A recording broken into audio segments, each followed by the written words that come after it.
filthy garage, but you know what? I've got room for one more motorcycle, baby. Let's go for a ride.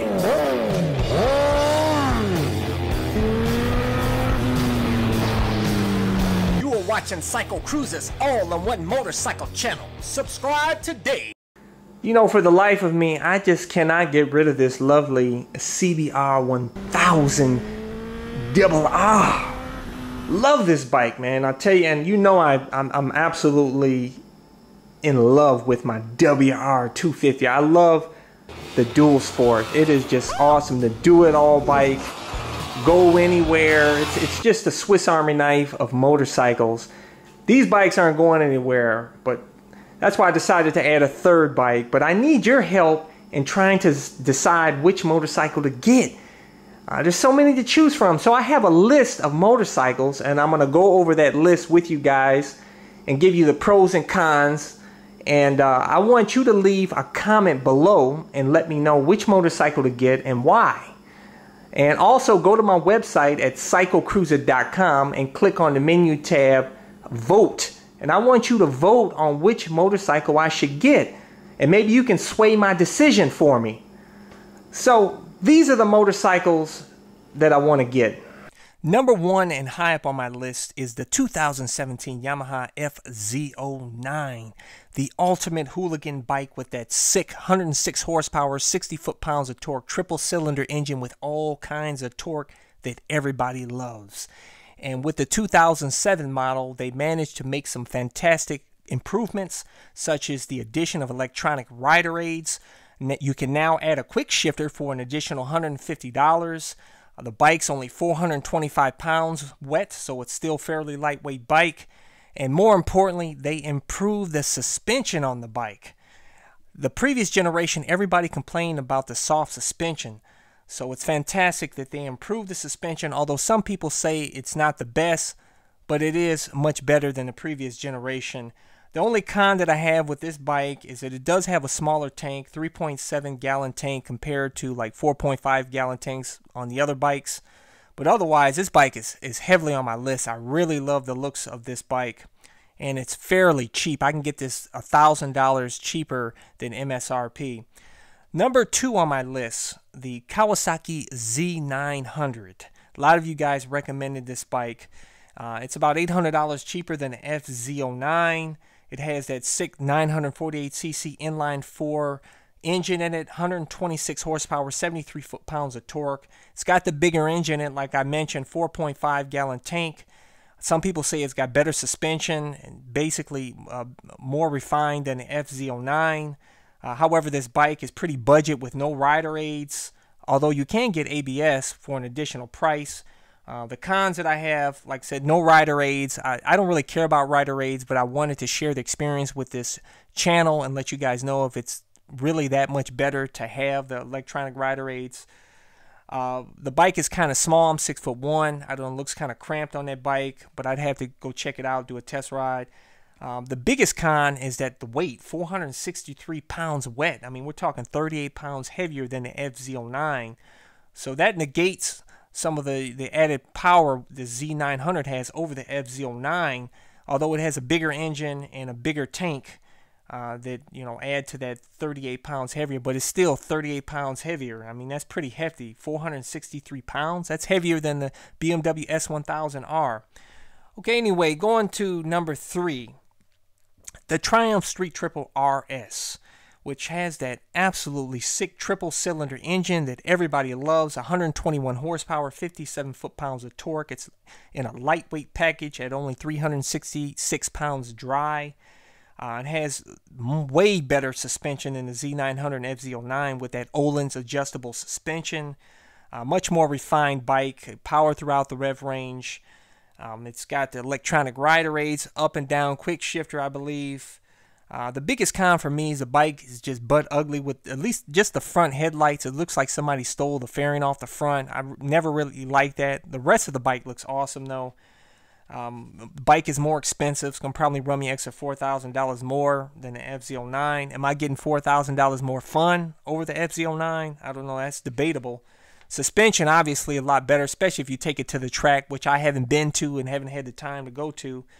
European reliability worries me, and there's not a whole lot of dealer support for Triumph compared to the Japanese bikes. Okay, number 4, the Aprilia Tuono factory, which you really can't compare this bike to any of the other bikes. I mean, this is at the top of the heap. 156 horsepower, 82 foot-pounds of torque with that sick, awesome V4 engine that everybody loves. It makes absolutely awesome sound. It's beautiful, and it's top rated. I mean, everybody across the board pretty much says this bike is awesome. It's got much better suspension than the Z-9 Hundred and F09 with the Öhlins adjustable suspension.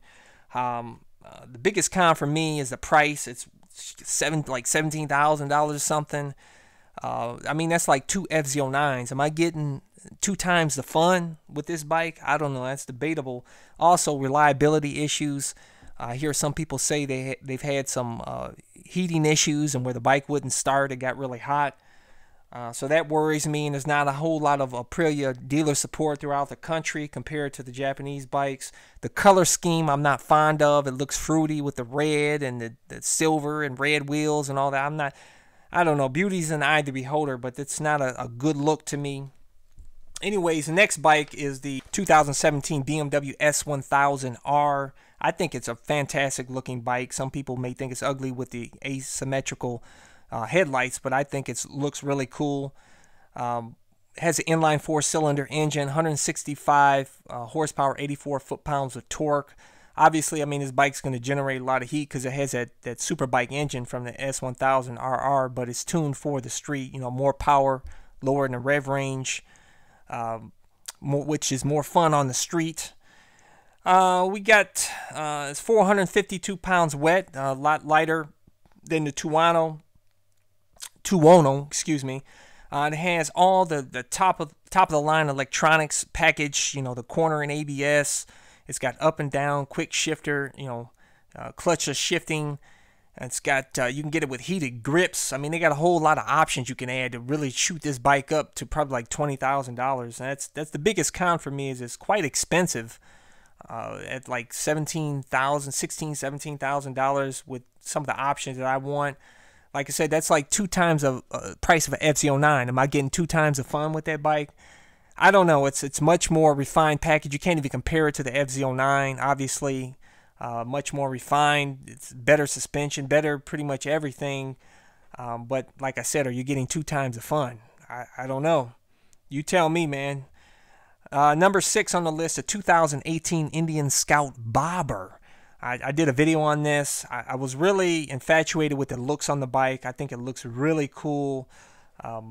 It's a lightweight cruiser, 550 pounds. It's got the awesome V-twin, 100 horsepower, 70 foot-pounds of torque, and that's basically, it's the Scout engine from the Indian Scout engine. So an Indian Scout is top-rated, highly reviewed, you know, highly revered bike. A lot of people say it's awesome.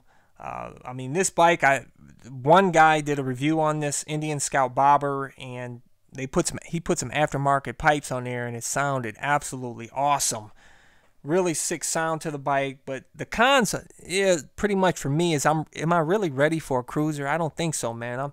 I feel like a kid still, man. I feel like I'm 20 years old here, guys. Highly energetic. I don't know if I'm ready to just sit back on a cruiser yet. I'm not ready for that, man. I'm too young.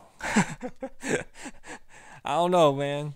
I might fall asleep in my moto vlogs or something. That's not good, man. But anyways, I'm just joking, but the biggest con for me is I'm worried about, you know, Polaris, which owns Indian and owned Victory, but they got rid of Victory. They put, you know, Victory out of business, and will they do that to Indian as well? So I don't know. That worries me. And this bike is $2,500 more than FZ09. Am I getting $2,500 more fun than FZ09? I don't think so, man. And like I said, I don't think I'm ready for a cruiser. Sick bike though, but it's on my list. I may get it. I don't know. But anyways, next bike on the list, which I said that was actually in the past was at the top of my list, was the 2018 Husqvarna 701 Supermoto. Supermoto life, baby. I wanted to see what's going on with that Supermoto life, man, because you know I love my WR250R, but and this bike is the best power to weight ratio probably of any motorcycle. I mean, it's 340 pounds wet, and it has 72 horsepower, 49 foot-pounds of torque. You know, the single cylinder engine. They did upgrade the. They put the engine from the 690 Duke in the bike, so it's a much more reliable engine than the 2016 model. The ultimate hooligan bike, fantastic looking bike, great. But the biggest con for me is pretty much I'm getting the same riding experience as I do with the WR250R, but much faster. And obviously with street wheels, so if I got a nail in the tire that it's easier to fix than with this tube tire. But I can't go off-road with the Supermoto too much. I can, but I really can't get in the mud and mess around, like I like to do doing my urban hooligan riding. So, and this bike costs $2,800 more than the FZ09. Am I going to have $2,800 more fun on this bike? Possibly, because this bike is a wheeling machine, man, and you can take it in the corners like nothing, and you can do some light off-road with it. And I could take it to the track and mess around with it and all kinds of things. But I don't know, man. Weak dealer support. There's only one Husqvarna dealer around here. It's about 45 minutes away. There's not a lot of Husqvarna dealers throughout the country. That worries me. I'm not sold on European reliability yet. But anyways, the next bike would be the 2017 Yamaha WR450F that I would convert into a Supermoto. Biggest issue is having to go through the hassle of converting into a Supermoto. Although I can get the bike cheaper for like $7,000, but I add $2,000 or $3,000 more to it by putting all the wheels and all the stuff on it and making it street legal. Then it's going to cost about the same as a Husqvarna 701, but less power and more maintenance that I have to do on this bike. A lot more maintenance on this bike, and have to go through the hassle of making it street legal. Also, the tank is kind of small on it. And the upgrade options for bigger tanks out there, it's not great. So, I don't know. I want you guys to vote on it, and maybe you can sway me in the right direction. Go to my website, CycleCruza.com. Click on the menu tab, Vote, and I'll go ahead and cast your vote. And maybe you can sway me to the proper motorcycle. But I'm getting a motorcycle. I got a lot of deals on the table. I got the money ready. Any of these bikes, I'm paying cash for it in full. And so stay tuned on the streets. But hey guys, for those of you always ask me, CycleCruza, where'd you get that gear? Them gloves, I like them high-vis gloves. You got them boots. Them boots are sharp, man. I like them boots. The helmet, woo, that's cool, man. You want to get links to my gear? I include links to my gear in the description and comment section of this video below. So go check that out. Or you can go to my website at CycleCruza.com and click on the menu tab, My Gear, and that's links to all of my gear, a current list. And while you're at my website, if you want to check out more of my videos, click on my videos, and that's all of my playlists there. All of my 970 plus videos are categorized in the various playlists there. Hopefully you can find something that will inform you or entertain you. Hey, hit thumbs up if you like this video. Share this video with your friends. But anyways, woo! Love that sound, baby. Catch you guys later. Subscribe to my All the One Motorcycle channel. Hey, don't forget to check out my other YouTube channel that features the original bug-out moto van that is designed and built by yours truly so that I can live in my van with my motorcycle. So hey, check me out at youtube.com/bugoutmoto. Subscribe today.